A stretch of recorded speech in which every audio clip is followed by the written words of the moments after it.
10 filozofës shqiptar më të mëdhenj. Shqipëria dhe trevat shqiptare kanë nxjerrë në shekuj mendimtare filozofë të shquar, të cilët kanë dhënë kontribute të rëndësishme në mendimin filozofik, politik, fetar e kulturor kombëtar. Nga periudha e mesjetës e deri në shekullin e 21, këta filozofë, klerik, shkrimtar, ideolog apo profesor, kanë ndikuar në formësimin e identitetit dhe kulturës shqiptare. Në një kuptim më të gjerë, filozof, këtu nuk do të thotë vetëm autori i traktateve abstrakte metafizike, në traditën shqiptare, mendimi filozofik shpesh është faqur i ndërthurur me teologjinë, publicistikën, estetikën, patriotizmin dhe teorinë politike. Për shkak të rrethanave historike, pushtime, coptim gjeopolitik, tranzicione të vazhdueshme, filozofia të ne ka marrë shpesh funksion qytetar, të ruaj gjuhën, të artikuloj lirin dhe të projektoj një vizion për të ardhmen.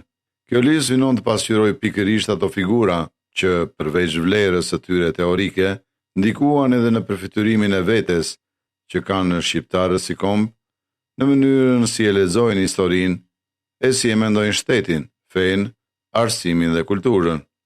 Nikola Leonik Tomeu, 1456-1531, ishte humanist shqiptar i epokës së rilindjes evropiane dhe një nga profesorët e parë me preardhje shqiptare në filozofi.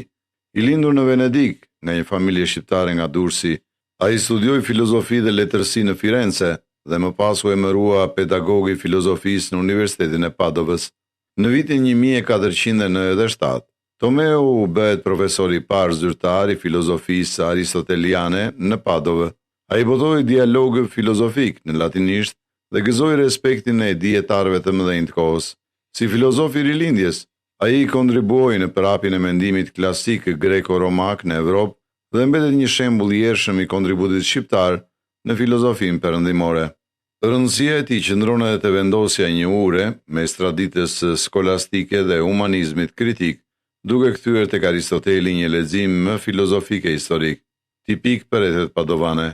Me Tomeun nis të duket qartë se kapitulli kulturor i diasporës shqiptare bëhet pjesë e organeve të dijes evropiane.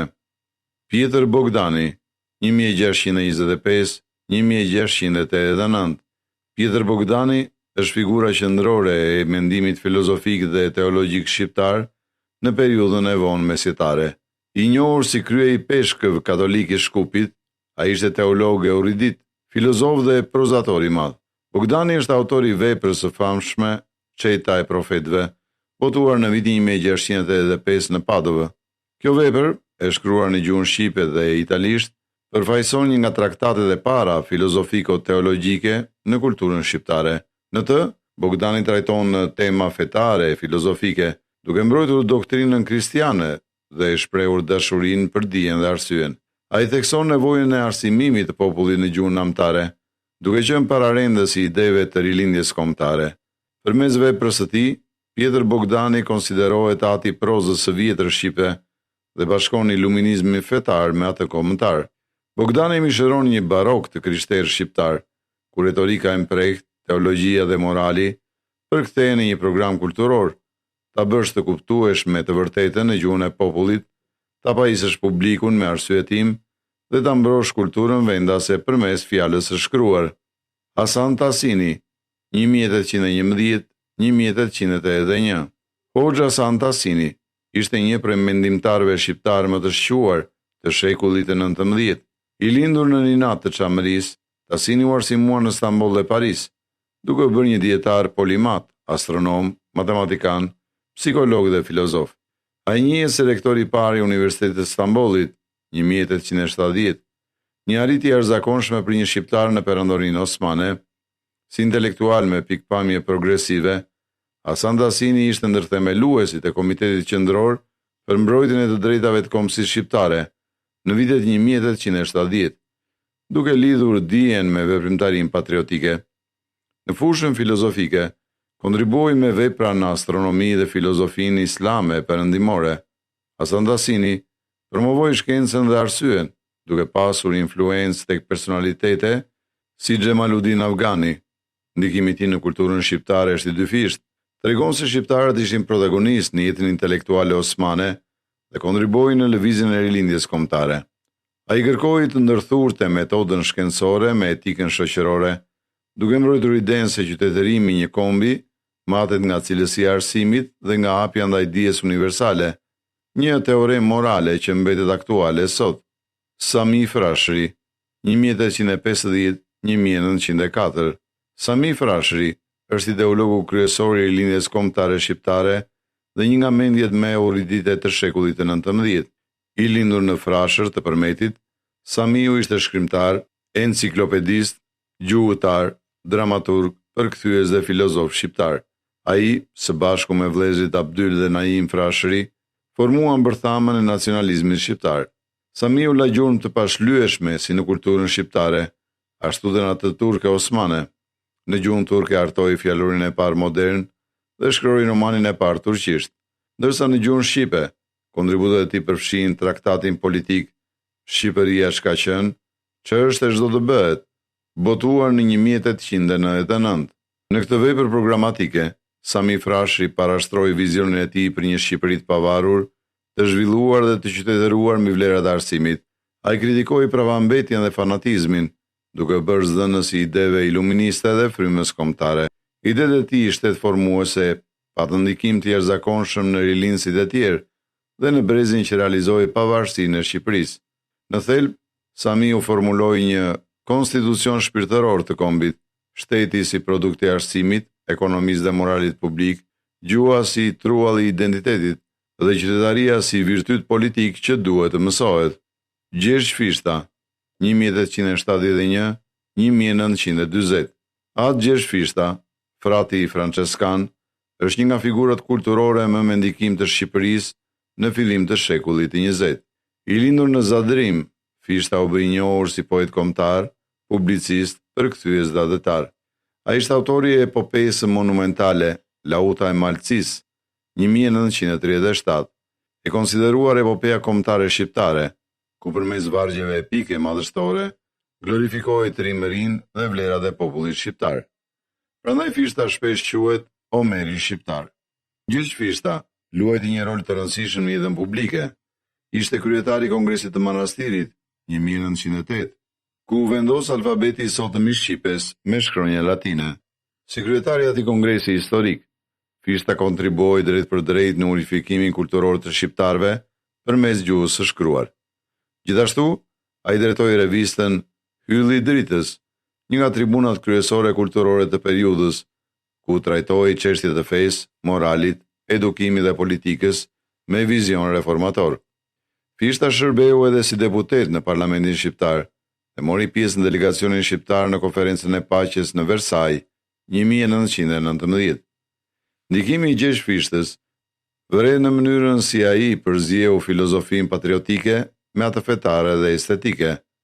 Fati i recepcionit të Fishtës, i admiruar para luftës së dytë botërore, i ndaluar gjatë totalitarizmit dhe i rivlerësuar pas viteve 90, dëshmon se vepra e tij nuk është thjesht letërsi, por një debat për vetdijen kombëtare, për moralin publik dhe për rolin e traditës në modernitet. Fannoli, 1882-1965.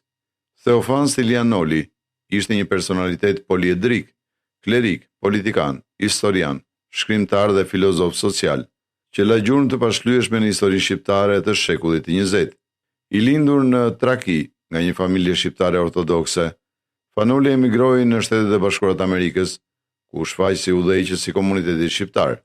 Ai themeloi Kishën Ortodokse Autoqefale Shqiptare në vitin 1922, duke mundësuar shërbesat vetare në gjuhën shqipe. Si politikan me vizion demokratik, Noli udhëhoi që lëvizjen opozitare dhe shërbeu për një periudhë të shkurtër si kryeministri i Shqipërisë gjatë qeverisë reformiste të qershorit 1924. Gjatë atyre muajve, ai u përpoq të implementonte reforma progresive për arsim, drejtësi dhe modernizim të vendit. Në fushën e kulturës, Fannoli përktheu mjeshtërisht kryevepra botërore dhe shkroi studime historike të rëndësishme, si Gjergj Kastriot Skënderbeu. Me stilin e tij polemizues dhe retorikën brillante, ai trajtoi tema filozofike politike. Fanoli simbolizon ndërthurjen e mendimit perëndimor me realitetin shqiptar, duke ndikuar në kishë si reformator liturgjik, në shtet si vizionar demokrat dhe në kulturë si shkrimtar e historian. Noli dha shqiptarëve një model të qytetarit modern, besimtar i lirë, intelektual kritik dhe reformator institucional.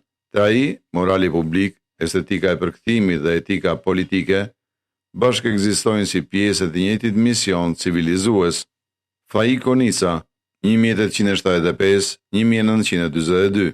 Faik Konica ishte një nga personalitetet më të rëndësishme të kulturës shqiptare në fillim të shekullit të 20. Shkrimtar, kritik letrar, publicist dhe diplomat i shquar. Ai mori një formim të shkëlqyer perëndimor dhe në vitin 1897 themeloi në Bruksel revistën e famshme dëgjueshe Albania, e cila u bë tribunë qendrore e intelektualëve shqiptar në Mërgim. Më vonë, Konica shërbeu si ambasador i parë i Shqipërisë në Shtetet e Bashkuara 1926-1939. Konica përfaqësonte një vizion kritik e perëndimor në mendimin shqiptar. Ai kishte një dashuri të zjarrt për kombin, por njëkohësisht të vuante kur shihte pravambetjen dhe përçarjet me shqiptarëve. Me penën e tij polemizuese, ai nxirrte në patë të vërteta të idhura.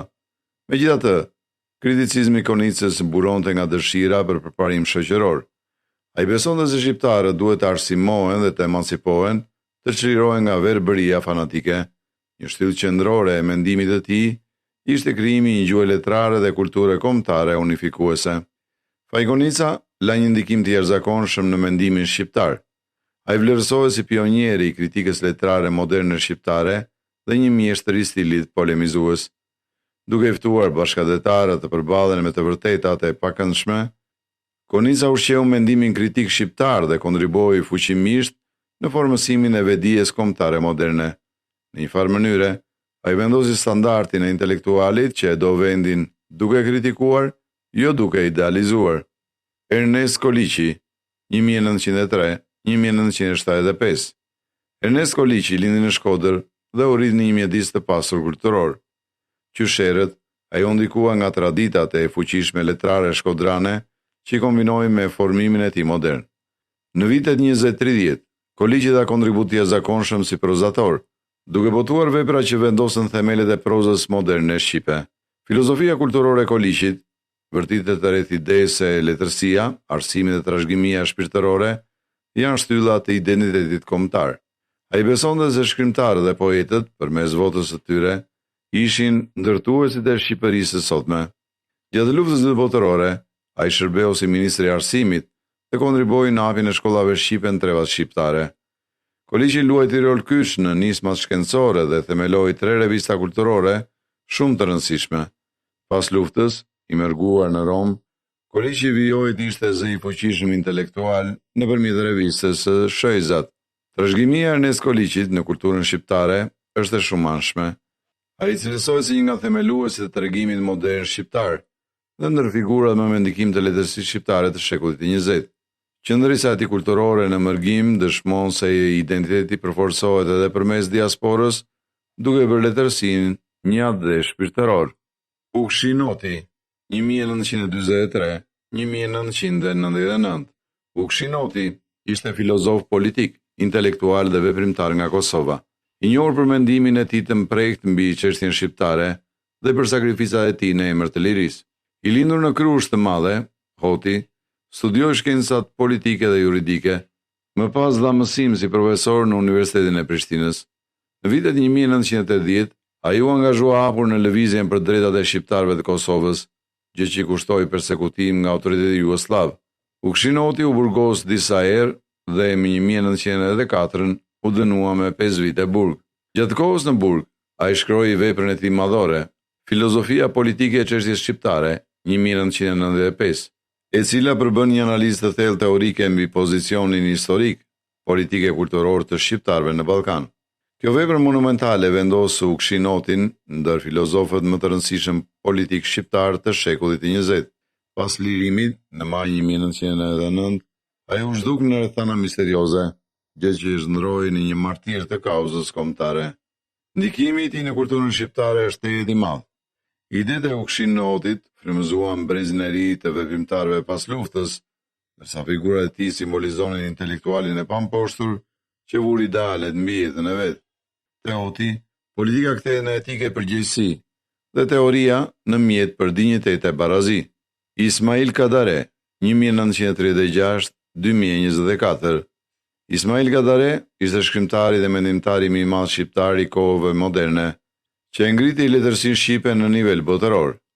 I lindur në Gjirokastër, ai u formua mes kujtimeve historike e mitologjike të vendlindjes dhe studimeve në Tiranë e Moskë.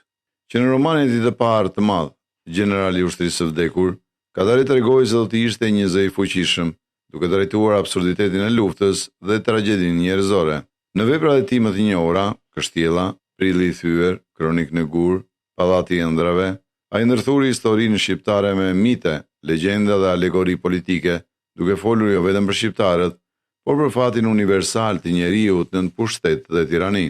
Përmes simboleve dhe nën teksteve, Kadare denoncoi diktaturën komuniste dhe mbrojti idenë e lirisë. Kadare ishte një ambasador kulturor i Shqipërisë. Veprat e tij u përkthyen në mbi 45 gjuhë dhe ai u nderua me çmime ndërkombëtare prestigjioze, si Man Booker International. Ai u përmend shpesh si kandidat për Nobelin letërsi. Për shqiptarët, Kadare ishte më shumë se shkrimtar. Ai ishte ndërgjegje kombëtare, një zë që i dha kuptim historisë, miteve dhe aspiratave të popullit. Veprën e tij, Ismail Kadare dëshmoi se një komb i vogël mund t'i jap botës letërsi të pavdekshme dhe mendim filozofik mbi lirinë, pushtetin dhe njeriun. Të 10 filozofët e përzgjedhur paraqesin mozaikun e pasur të mendimit shqiptar përgjatë shekujve. Secili prej tyre kontriboi sipas mënyrës së vet, dikush nëpërmjet veprave fetare filozofike, që hodhën themelet e letërsisë shqiptare, dikush duke zgjuar ndërgjegjen kombëtare dhe përhapur ditë arsimi, të tjerët përmes artit e publicistikës që frymëzuan identitetin kombëtar apo përmes teorive shoqërore që synuan modernizimin e shkurtër. Pavarësisht dallimeve historike, një fije e përbashkët i lidh këta mendimtar, dashuria për dijen dhe për popullin e vet. Ata u përpoqën të ndriçojnë mendjet dhe të forcojnë shpirtin e shqiptarëve në kohë të ndryshme, dhe puna e tyre vazhdon të frymëzojë. Mbi të gjitha, kjo trashëgimi tregon se kultura e një kombi nuk mbahet vetëm me institucione, por me ide, me aftësinë për të menduar lirisht, për të kritikuar me përgjegjësi dhe për të projektuar të ardhmen mbi themele morale dhe intelektuale të qëndrueshme. Filozofia, politika, feja dhe kultura bashkëveprojnë në historinë tonë dhe këta filozofë na tregojnë se si mendimi i lirë dhe i thellë mund të bëhet forcë tërheqëse për përparimin e një kombi. Të rikthehemi veprave të tyre do thotë pajisemi me mjete për të kuptuar vetveten dhe botën dhe për ndërtuar një të ardhme ku liria, arsimimi dhe dinjiteti janë parime, jo vetëm slogane.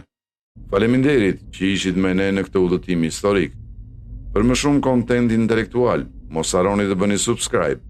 Shihemi në episodin e radhës.